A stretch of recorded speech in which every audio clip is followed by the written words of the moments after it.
Welcome back, everyone, to Blue Collar Startup. I'm your host, Mike Nelson from 5 Towers Media. Unfortunately, no Derek today. He got tied up with a new product launch, and we'll be missing him, and that's all right. We'll make do.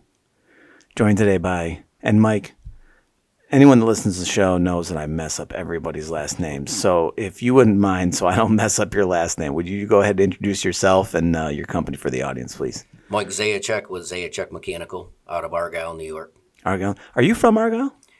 I grew up in Argyle on the weekends because that's where my dad lived. Yeah.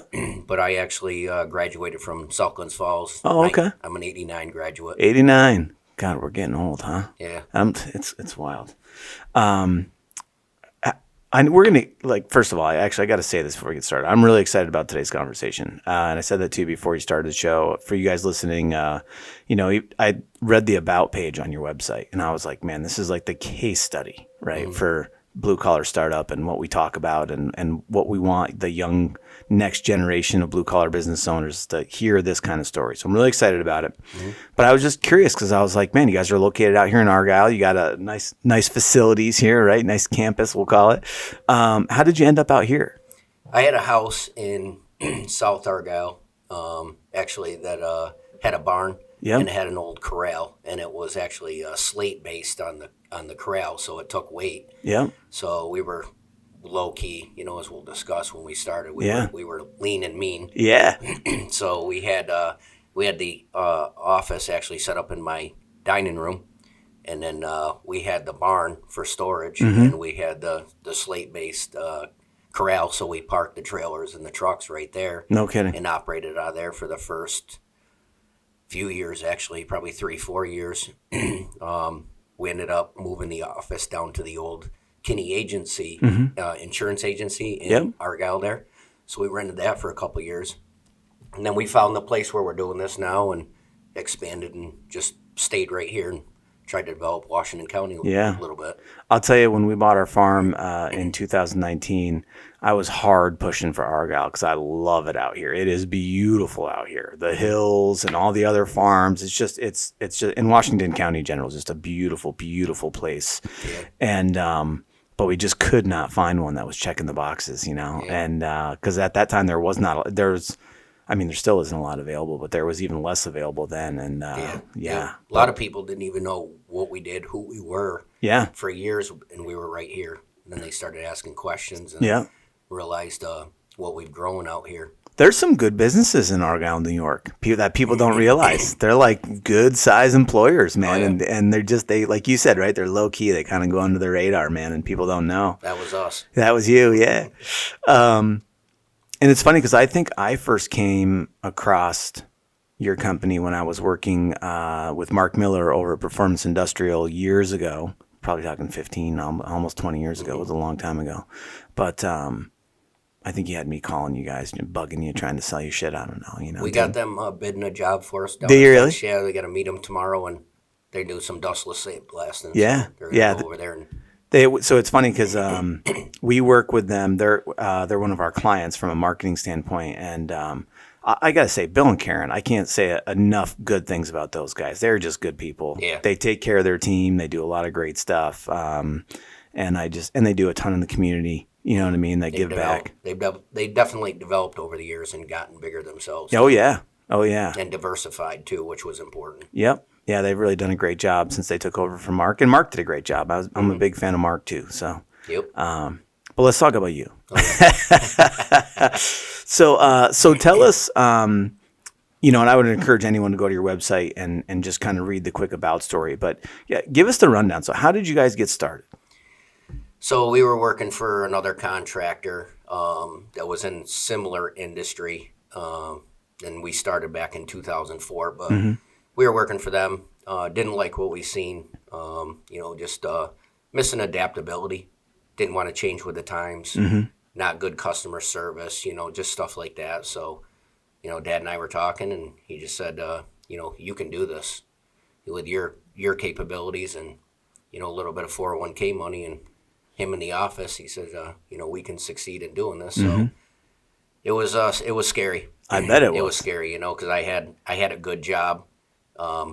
supporting the family, with the kids at home, and they were all young, house payment, 2 car payments, and everything to go with it. And when you're going to go out on your own, it's just, it's nerve wracking. Yeah. You know what I mean? Like, are you going to lose everything because it's not going to work, But as driven as we are, I knew we would, and I also had a good following of existing customers for the people that I was working for that trusted me, had a lot of knowledge in the industry, and they kind of went with us when we did it. So we had some stability when we did it. That's nice. Yeah. I always tell people that owning your own business is like jumping out of a plane and packing your parachute on the way down, right? Like Absolutely. That's what it feels like. Yeah. You have no idea if it's going to work. It is scary as hell. Oh, yeah. But when it works, it's nice. It worked.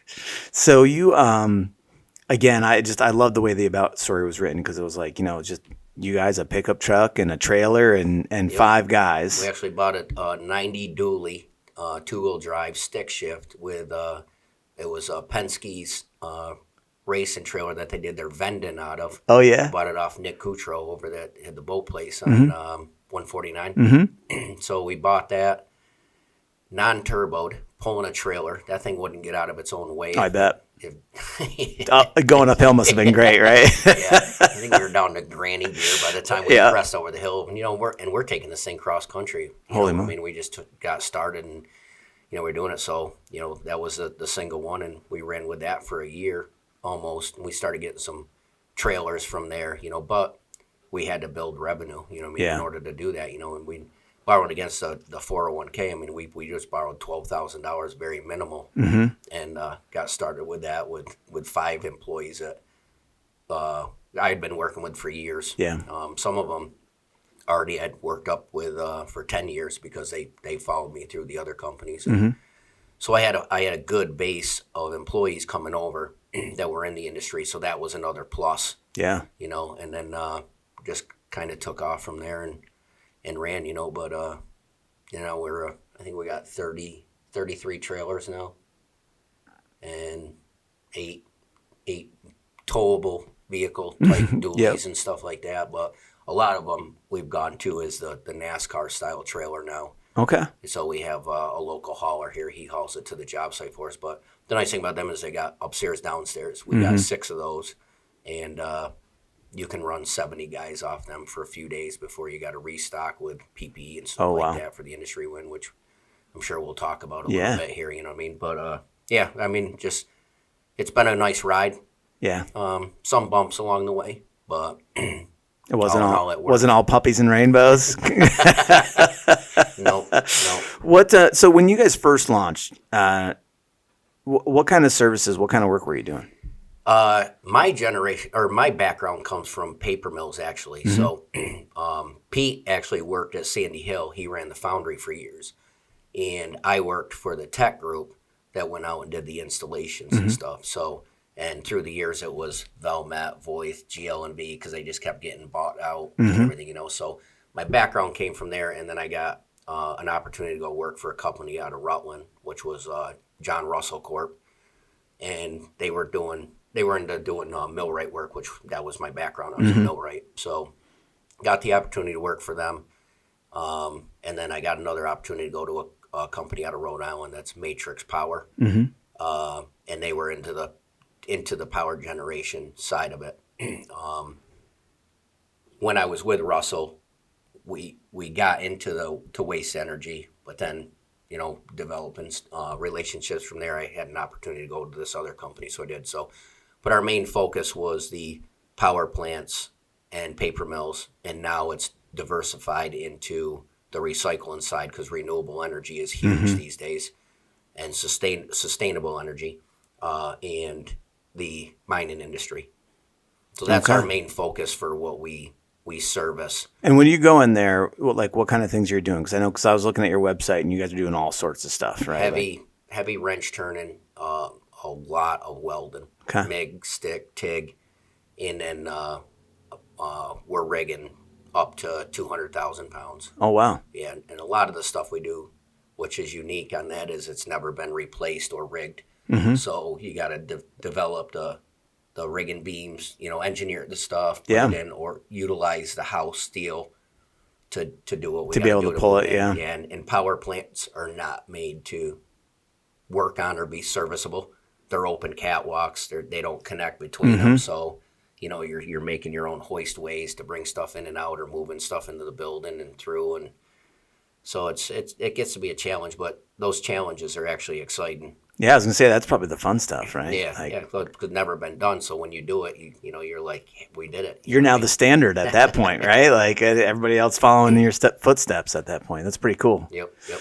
And so was it, my question was going to be, how do you get into that stuff? But that was some of the stuff that you were able to bring with you initially? Yeah, my background was actually, I went to college for criminal justice and Yep. graduated with a degree.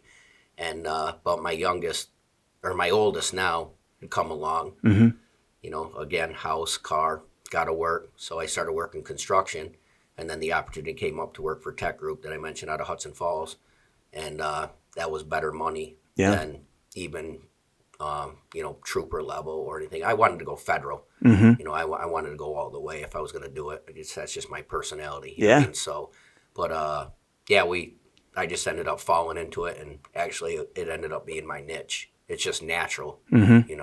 For the rigging, the welding, and everything, it's all good. Yeah. And how many employees do you have now? 147. 147. Field employees, and then we have the 4 in the office, and then I have 3 project managers, which all work remote. Wow. So let's talk about how you go from a pickup truck and a trailer and 5 guys to 147 field employees plus supportive staff. Like, what does that look like? Like, first of all, I mean, you're 21 years in, right, at this point. 21 years. How many years do you think it took you before you were feeling like you could breathe a little bit? The first couple of years was tight. Yeah. Money was tight. Pete and I we put ourselves on a very minimal salary to the point where the guys were actually, pulling more money than we were. Yep. Like I said before, lean and mean. We just went lean and mean, and Pete and I call it the funnel effect.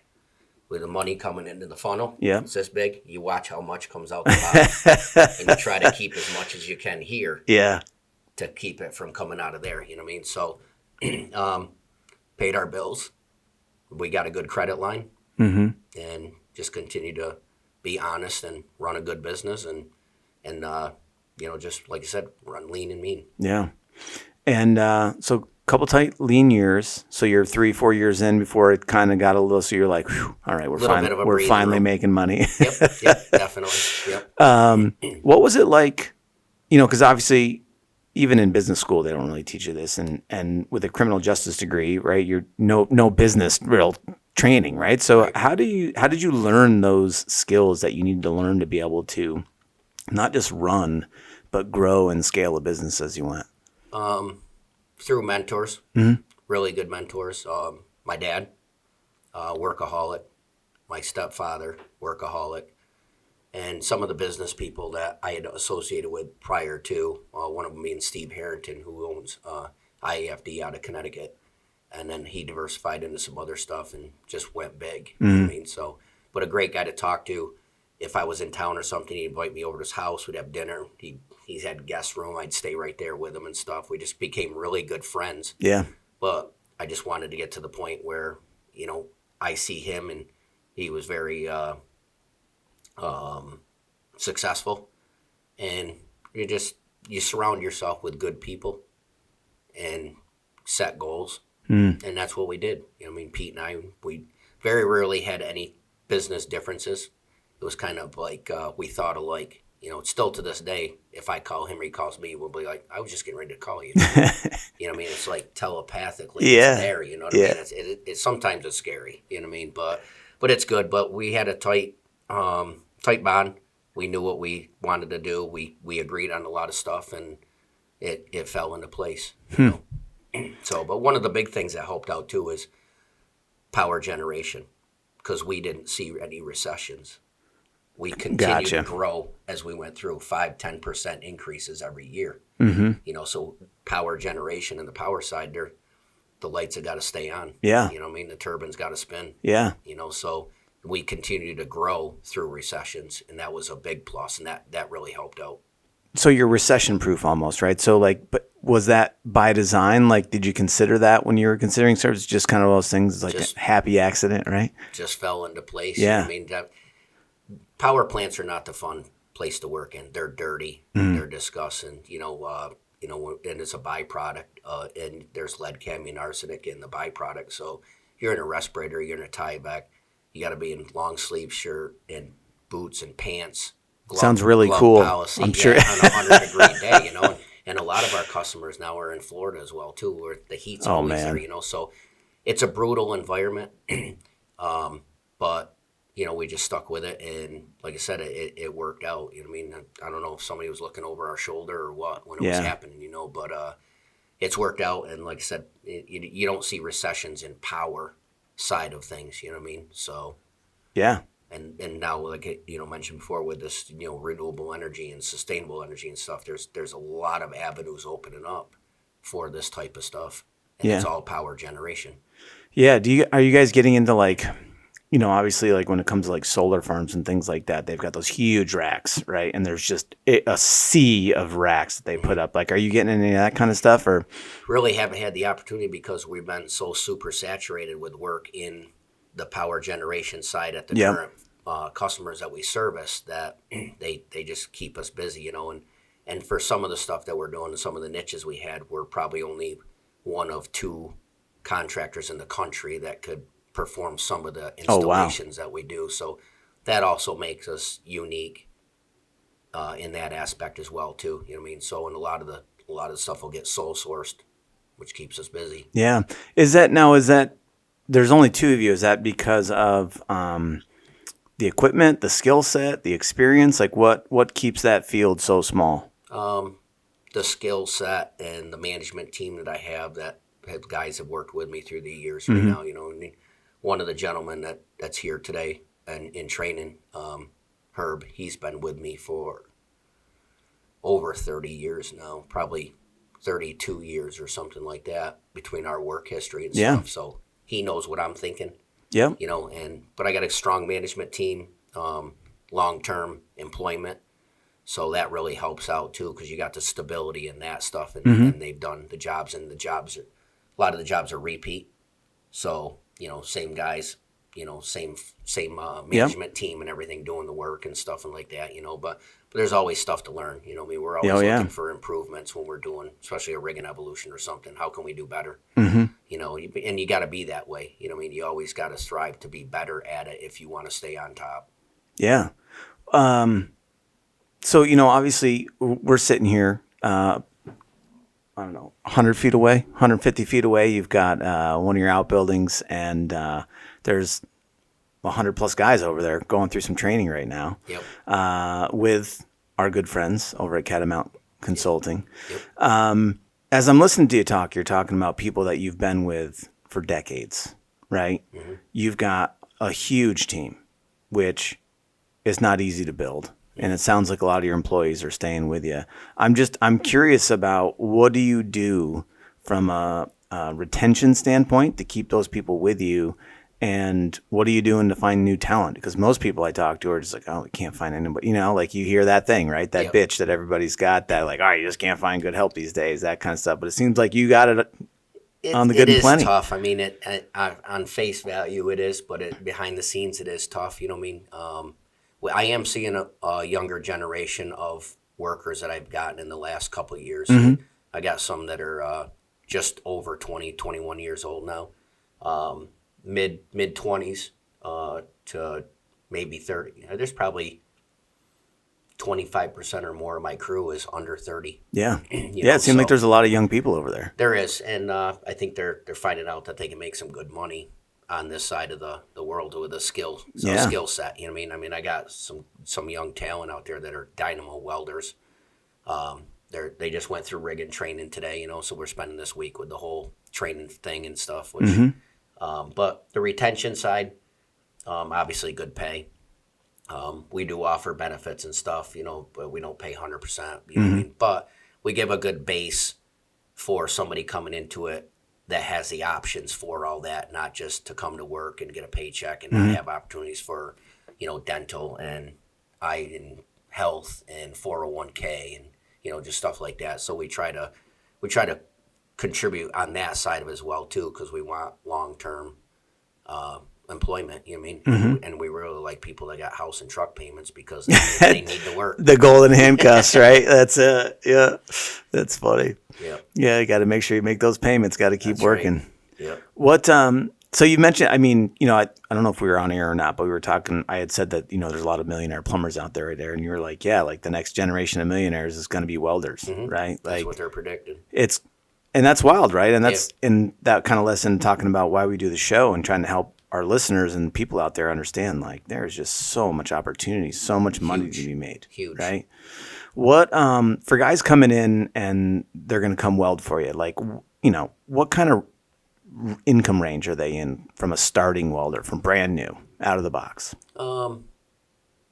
They're probably going to start out right around 26, 27 an hour and then come up from there. But it depends on the certs they bring, Yep. Some of them come in starting out at $30, $32 an hour. Yeah.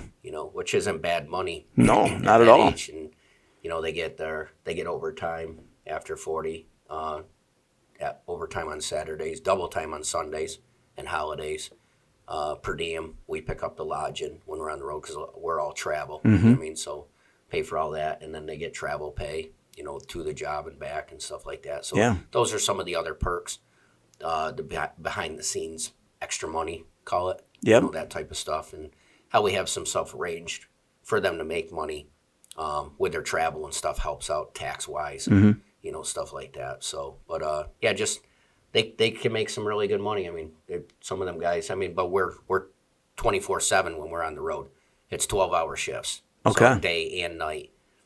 Typically, 95% of the time, it's 12-hour shifts. Maybe 5% of my time, it might be 10-hour shifts. Then supervision does their turnover, but there's still a night shift coming in.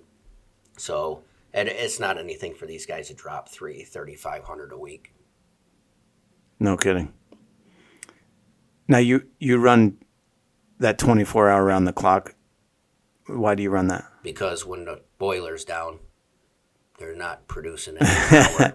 So you got to, your time is really of the essence. We have from set A to set B.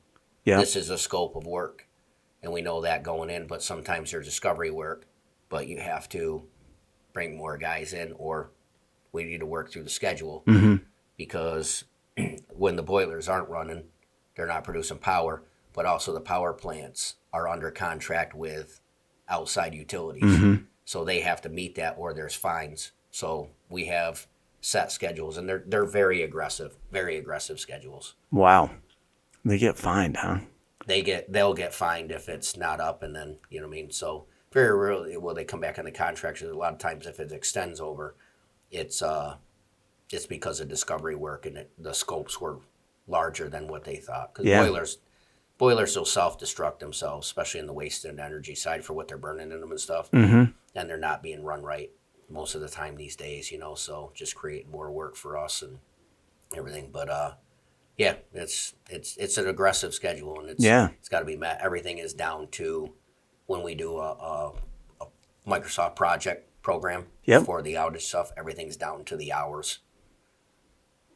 It's wild. There's like this whole universe that exists that people don't even know about, right? Like about what you do and what you're going there and the pressure, and all people know is they flip up a switch and their lights go on, right? But really behind it, there's this whole crazy world that's going on where things are breaking and guys got to go fix it. Like every time I learn about these things, I'm just like, wow, that is wild. I had no idea, or like the fact that these power plants are going to get fined if they're not able to produce the electricity that they're being contracted to produce, right? Like, so they're obviously like pretty motivated. Yeah, they're also regulated as far as when they can go down by them, and they'll pick a time because of peak hourly rate for the wattage. Yep. So they'll pick when the wattage is down, less money loss, then they bring the boiler down. So the outage schedule is always changing, always up and down. It's like a roller coaster. It's just one of those things that creates excitement on the job for you guys, though, right? Like you never know what you're going to get. It's just always a new deal. What are we dealing with today? Yep. So help me understand, what are the men and women that are coming into, let's say, weld for you, like what kind of training, or you mentioned, depends on what kind of certifications they have. Where are they getting these certifications, or what are the certifications that they're getting? Could be some previous employers. We do in-house certifications as well for testing. If they're good enough and everything, and we think they can pass a D1.1 welding for structural, stuff like that. Then we'll run the test on them and then send it out and get their certs and stuff like that. So. And a lot of other stuff kicks into play. Like I said, we went through rigging training today, and they'll get their rigging certs, level 1, level 2, depending on what it is. The level 2 would be the next level for requirements for competency for the rigging plans and stuff like that, because that's a requirement with the power generation side. So rigging plans have to be done for every lift. So we got to have qualified and competent for sign-offs on them and everything. So, yeah. So they get that.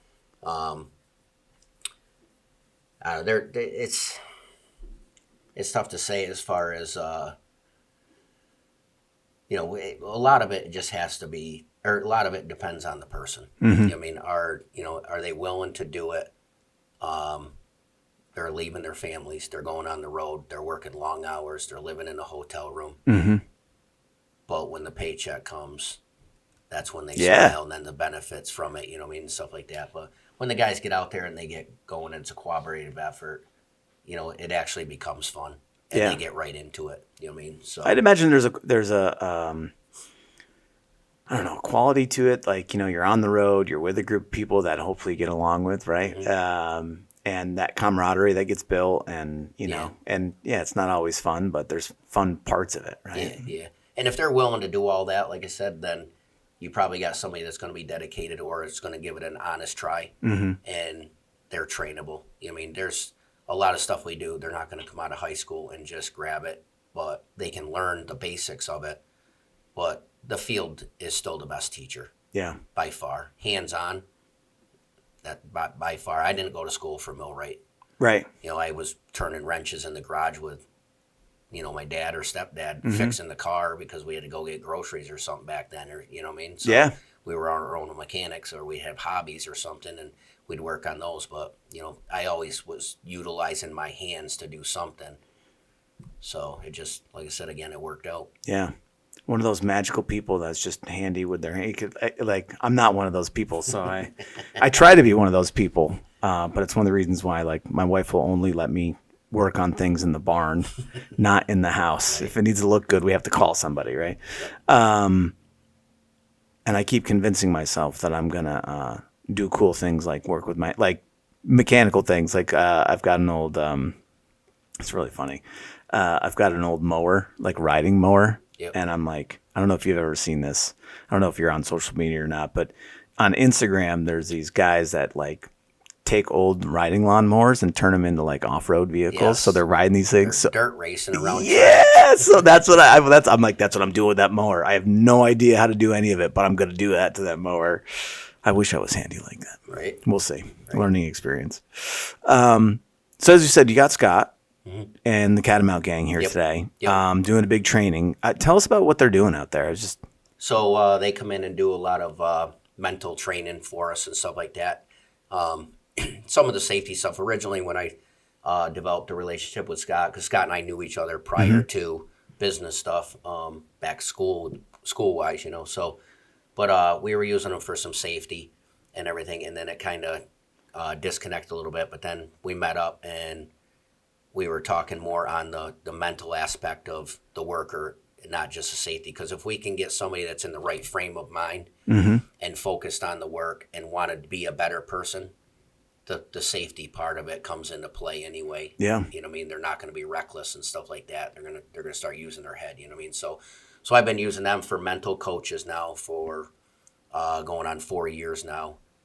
His whole team. I put my management team through the last 3 years specific training with them. We've been through Q12 that they teach and stuff like that. And then we have teams because we're all traveling. So once a month, whatever time works best, it's in the morning time so that it's early enough so that the night shift guys can stay up for it. But we meet with Scott's team via Teams and we do an hour and 15-minute session. So that happens 12 times a year. We'll meet face to face with the managers once a year, and then I always bring these guys in for our the week-long training that we do. That's actually happening out in the parking lot. Happening like you right now, mentioned, yeah. Right now, you know what I mean? They're running they're out there actually doing an obstacle course competition.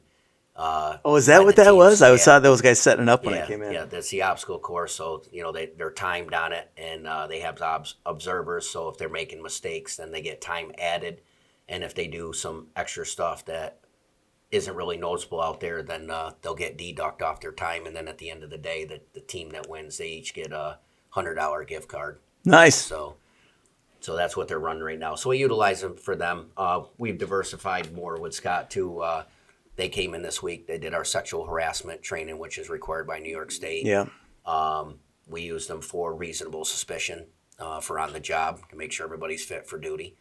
So the whole management team has gone through that, and then we use them actually for one-on-one counseling. If we got one of our employees that's grieving or has some issues going on or something like that, then we just got to pick up the phone and call, and one of them will schedule something with them, and whether it's a phone call or or a Teams call or something, and just see what's going on and work with them. Yeah. So, obviously some of this stuff is mandatory, right? Like the sexual harassment training that New York State requires. I think safety training, I think some of it's pretty mandatory, right? But a lot of this stuff is not. Right. Right? And I'm sure it's, not free. So, from a business owner standpoint, the stuff that's not required, right? Why do you do it? Because I want them to be better, and I want them to be better people. It's something that my dad and I have always instilled in these guys. Again, we want long-term employees. We want them healthy. We want them to live healthy at home, stuff like that. So, but the more training I give them, the better they are in the job. They start using their brains more, obviously. You know what I mean? So through the mental aspect of it, but just learning the different facets of what we do, it diversifies my crew, and then that diversifies the company, which makes us stronger when we're in the field. So, but we go above and beyond on the training, especially this week here with some of the other stuff that we do, and we bring in Guardian for fall protection. They bring their demonstration rig in here and everything and do that. And then, like I said, we did 4 hours of rigging training for a refresher today. With Crosby and Bishop. Lifton came in, so they did a good job. It was the first time we used them. In the past, it was all lifts, but Steve had sold the business out and retired, who used to do it, and that Bishop had bought him, and that's why Bill from Bishop was here. Okay. So when we had Luke from Crosby come in, so they did a good job. I didn't know what to expect, but they really did a good job. So that's great. I just I see companies where we were talking about Bill and Karen over at Performance Industrial. I mean, they take a very similar approach too. They do a lot of stuff that goes above and beyond for their employees. And every time I see it, I'm just always like, I look out in that parking lot, there's 100, 150 guys out there all making however much an hour they're making. My heart kind of hurts, right? Or at least my wallet does. And I'm just like, oh God, that looks like a lot of money just for one day, let alone a week of training. And so, but whenever I talk to business owners like you or like them, like, the answer is almost always the same, right? Like, well, it's worth it, right? We're making them better. If they're better, they make us better. And it's an investment, right? And I have to assume too, like, it must give you some sort of does it give you a little bit of loyalty from your team? Like, does that stuff gives them loyalty from there? We go even a little bit further, and we use Dizzy Dave out of Luzerne. He does catering and a bunch of events. So back in the day, we'd have like the fire company come in one day with their chicken, so do a donation thing to them. We always want to help out the local businesses. That's always been one big thing since Pete and I started. If we can spend our money local, we're going to spend the money local. Yes, sir. And some of the stuff we have to go outside just because of the volume and the type of stuff we need. But if auto parts stores or parts, just stuff like that.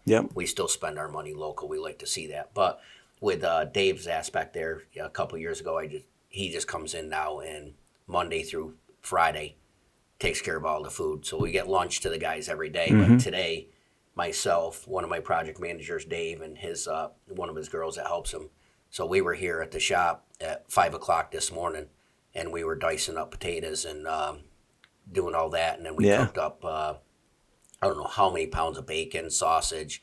Oh man. So today's our final day, and then tomorrow we finish off with manager's half day. So we did breakfast, lunch, and we're doing dinner tonight. So over there on the pig smoker is 4 big prime rib and 80 chickens, and then nice, all sorts of stuff and everything. So and then at the end of the day, we let them wind down. That's the closing of the training, and we have a good time and just finish it off that way. So then they appreciate that too. Yeah. So hell yeah. when Crosby came in today and stuff, the guy's like, hey, I'm looking for where I got to set up. I'm like, hey, go in the building. As I'm behind the Blackstone, I'm cooking bacon, and doing all that. And then when I went inside to get introduced, Valerie, my HR, she introduced me to him, and he's like, the owner was out there cooking bacon. Yeah. That's awesome. It is awesome. Like, no, I whatever we got to do to make it happen. Yeah.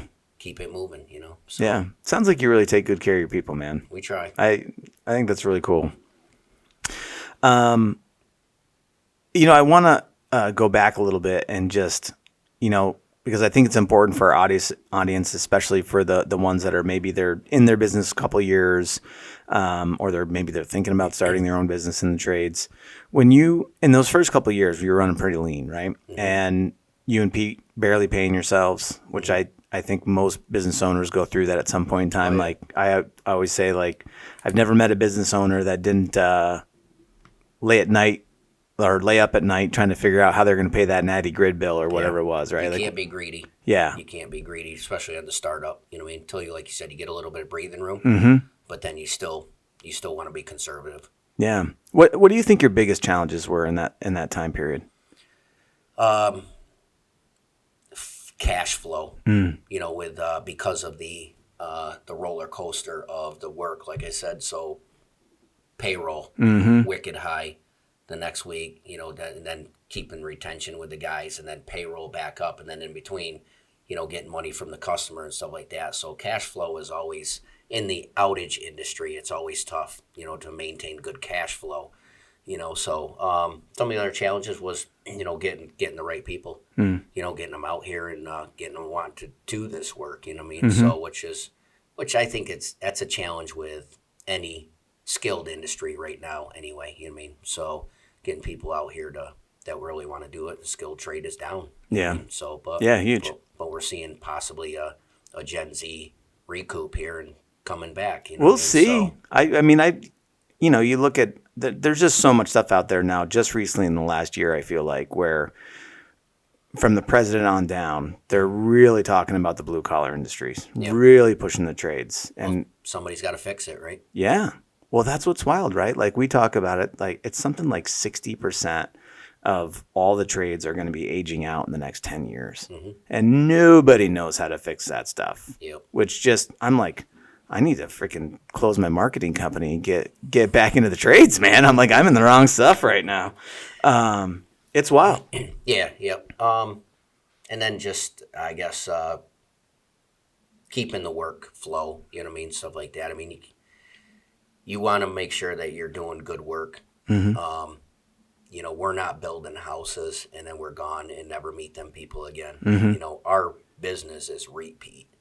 And you want to make sure that you're doing good work for the people, keeping the customer happy, because then you're going to get invited back. They're going to have outages. And if you're going to do junk work, they're going to. Why would we have you back? So that's another big thing, is making sure that the guys are doing the right thing and keeping up on it, and the pep talks. So keep coming back here. It puts food on the table.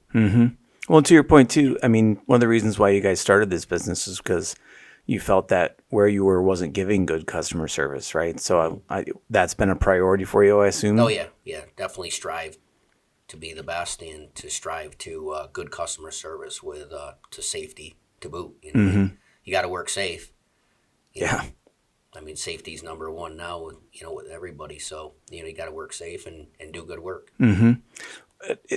Is there any special sauce to good customer service that you guys follow, or what does that look like for you to make sure that you are having good customer service? I guess performing the work on time, safely, every time. It's one of our mottos that we have, and keeping good relations with them as well too. So it's a give and take. Sometimes you have bad outages and, you work through it and lessons learned and come back. But, like I said earlier, anything that we do, we're always trying to look for a better way, safer way, more efficient way because of how lean we have to run on the outage schedule down to the hour. You know what I mean? So if we can gain a couple hours here and there, that's a win-win for everybody. Yeah, I bet. But it takes some work to get there. You know what I mean? You gotta be dedicated to it, and you got to I don't know. I guess continue to push. Yeah. How did I was just thinking about the cash flow problem that the roller coaster you were talking about before, which I think every business owner goes through, right? Like, how did you get past that? Like, what did that to overcome that challenge of cash flow? Sometimes you're flush and sometimes you're broke, but you still got payroll to meet, right? We, like I said, again, good credit, and we ended up getting a line of credit and utilize that quite often. You know what I mean? Not so much these days. We are still, but not back like what it used to be. You know what I mean? With a lot of it, when we first started, Pete actually hooked up with a factor, and I don't know if you know what a factor is. No, sir. But it's somebody that you go to that gives you cash, so you show them the invoice of what you just invoiced a customer with a PO when the job is done, and then they'll give you 75% of the money for a fee. So that's how we really got on board as we got started, was utilizing a factor. The other thing that had helped out is when we first started out, I went to the customers and said, we're brand new, we're small, cash flow is like nil, not even there, and I had worked out terms with them, so they were paying us in 10 days in the beginning. As opposed to the 120 days that a lot of companies like to pay these days, right? Yep. So we were able to work through. So that helped with cash flow in the beginning. But the challenges today are having 147 guys out there with huge payrolls like that. Yeah. And then as it comes in. So, it was tough back then with no cash flow. The cash flow was there today, but when are we going to get it in? And then, then you got all the hotel rooms you're paying for with that many guys. So it's exponentiated from there as far as the amount needed. But, we have better line of credit now and, stuff like that. So, so that helps. Did you find, like, in that time period, I mean, I know you seem, I don't want to say aggressive is not the right word. Motivated, though, I think is the right word, right? And it sounds like you were pretty motivated to just crush it, right? Coming out of the gate. And in that scenario, folks have a tendency to kind of go too fast, right? Yep. Did you see that with yourself? Did you ever have, or did you have a way to like kind of bridle yourself a little bit so that you were going at a scalable pace, I guess? You didn't take on too much? I don't think we ever really got into that position. We were able to, when we lay out our outage schedule and they bring it, we get it from the customers and stuff, we'll build out our schedule. Of course, sometimes POs are last minute or within 2 weeks, but we pretty much knew where we were going to get to work, so we could forecast the manpower and then hire as we needed to, so we were able to stay ahead of it. Okay. So that helped out a lot with forecasting that and then having their designated yearly schedules that they come out with. Some of them will fluctuate a little bit, but for the most part, you knew within a week or two of that outage schedule, that you were going to be in, New Jersey or Oklahoma or wherever we were going. Yeah. You know what I mean? So that helped out on that aspect. And then, the work was always coming. We were doing good work. You know, like I said, we were doing good work. We were safe. We had a great safety record. And, we didn't have to shop for work. It was coming in. That's nice. So we just kept moving along with it and going with it. And like I said, we never saw recessions. It was always increases. So that's probably another positive too, because we didn't get to the point where a recession came and then we got so many guys and we got to do something different, or we had to lay guys off or something. It was a steady incline as we went. It just like fell into place. That's nice. That's nice. And I ask because I just, you see a lot of companies and I know that we fell victim to it as well, where you want to say yes. You want to do the work, right? But sometimes you get too much coming in too fast, but you don't want to say no. So you say yes to it. And then that shit just flows downhill, right? Like, it just creates problems all over the place. And then we've had some scenarios like that, but it wasn't like detrimental to, losing the customer or something like that. It was more of, we had to make a couple of changes or, a shift got behind or something like that, and then getting the right supervision in place for the type of project is huge. Yeah. Which helps out in ours because some of the guys have done that style grates where the other one hasn't. So getting them there, and then if they're tied up on this other one, but you make the adjustments that you need to, to accommodate. But I never wanted to say no to not taking on the work. I know, right? That's a hard thing to do. Yeah, because you never know. It's like, all right, is somebody else going to get it? And then, because some of the jobs that we've been doing in the power plants, we were doing prior to us. So I'd say consistently 3 to 4 outages a year for the last 23 years. Mm-hmm. So 21 of ours, and that you rely on that. If that's that guaranteed income coming in for you. Yep. And keeping the guys at work, you don't want to see somebody else step in because you can't go do it and then take a chance of losing that client. Yeah. You know what I mean? So, or that phase of that work, you know what I mean? So whether it was down on the feed system or the grates or whatever, you know what I mean? So yeah, you don't, but we were able to overcome it. What, I know we're getting short on time here. I want to make sure I didn't forget anything that normally Derek's here to rescue me. And I know, yeah, pull out the sheet. It's, what do we got on there? We got anything good on there? Well, the big question that I want to ask is, and the one we try to ask every episode is, if you're going to tell someone considering going into the trades, owning their own business in the trades, if you're going to tell them one thing about how to be successful, what would it be? Don't get greedy.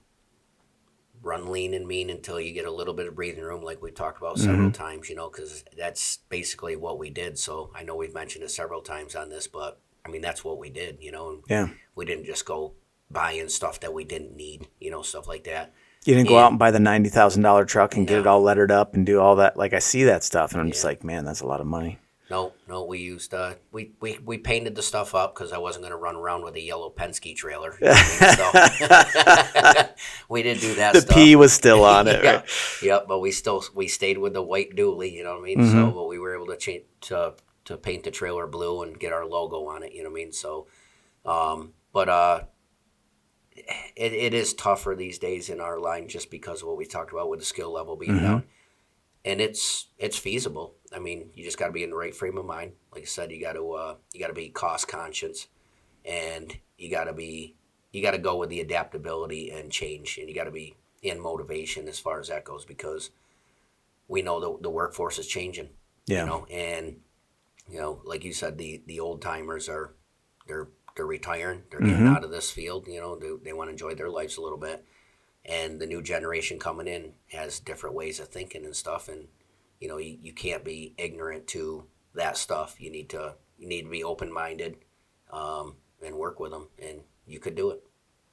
Learn to weld, everybody. That's right. That's right.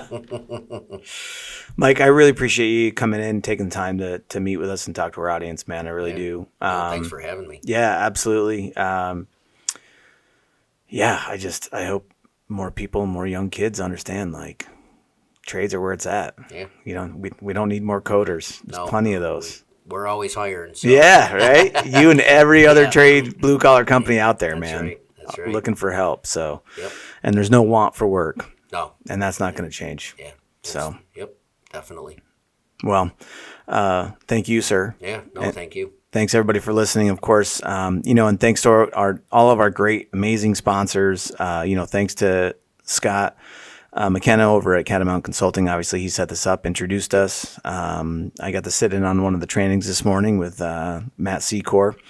And thanks to the rest of our sponsors. I'm wearing my People-Ease shirt right now. So thanks to Nick and the crew over at People-Ease. Thanks to Bonaccio Construction. Thanks to Martin Electric. Thanks to, I keep saying I'm going to write down this list, and I never do, Mike. I said Bonaccio, Martin, oh my God, Michael's Group, Thanks to Luke over there at Michael's Group. Appreciate your support. MLB Construction, of course. Thank you guys. And if I forgot anyone, I'm sorry, but I love you. And thanks everybody for listening, and you'll hear from us next week. And that wraps up another episode of Blue Collar Startup. A big thank you to our sponsors, 5 Towers Media, Daigle Cleaning Systems, Daigle Fire Solutions, The Michaels Group, Martin Electric, MLB Construction, Bonaccio Construction, Peoplease, and Catamount Consulting for making this podcast possible. And thank you for tuning in. If you learned something or felt inspired, connect with us on our website at bluecollarstartup.io or email us at hardhat.bcsu@gmail.com. We'd love to hear your questions and topic ideas. Help us spread the word by sharing the show and following us on social media for updates. Until next time, keep on building, keep on dreaming, and keep hustling like your future depends on it.